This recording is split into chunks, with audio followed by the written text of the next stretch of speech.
If you're not already thinking about the holidays, this weekend is a great chance to get started on that shopping list. The first annual Krafty Kanines Arts and Crafts Festival is happening this Saturday, and it's going to raise money for the West Mobile Dog Park. This morning, Henry is joining us, and he is with Friends of the Mobile Dog Park. We're going to talk all about that, and we're going to talk about your little friend. Who is this? This is Georgia. Georgia is our 6-year-old Italian Greyhound. We call her the Pocket Rocket because she gives my Whippet Tracer quite a run for his money.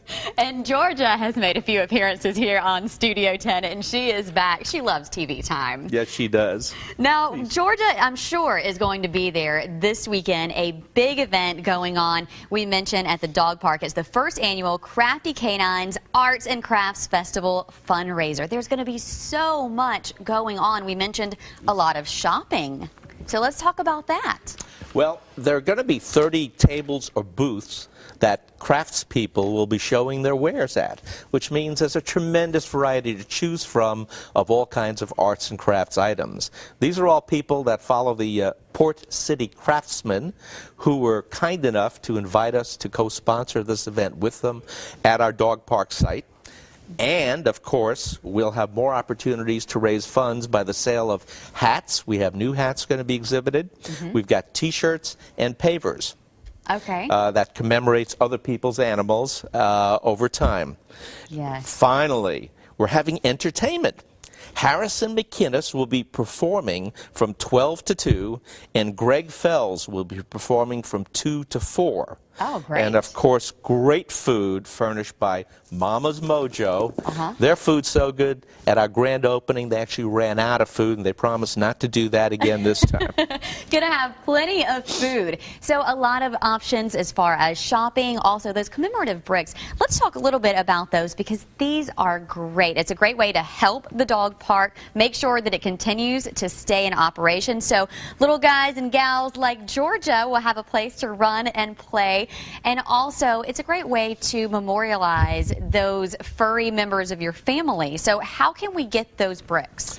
We have forms online at mobiledogpark.org.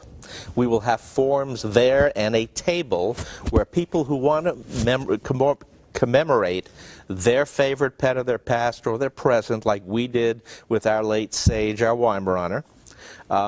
They can do that with one of 2 size bricks for $50. They can get a smaller brick with 3 lines of text on it.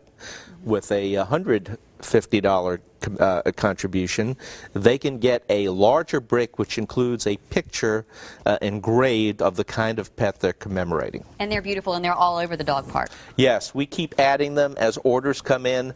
We tend to batch them together till we get 20, 50, sometimes 100 at a time. And we are moving along and getting them placed in the dog park. So every time someone who uses the dog park and wanted to support what is truly only privately funded. There's no city funds, no state funds. This is a privately funded dog park due to the generosity of Mobilians, especially the Julian Marks estate.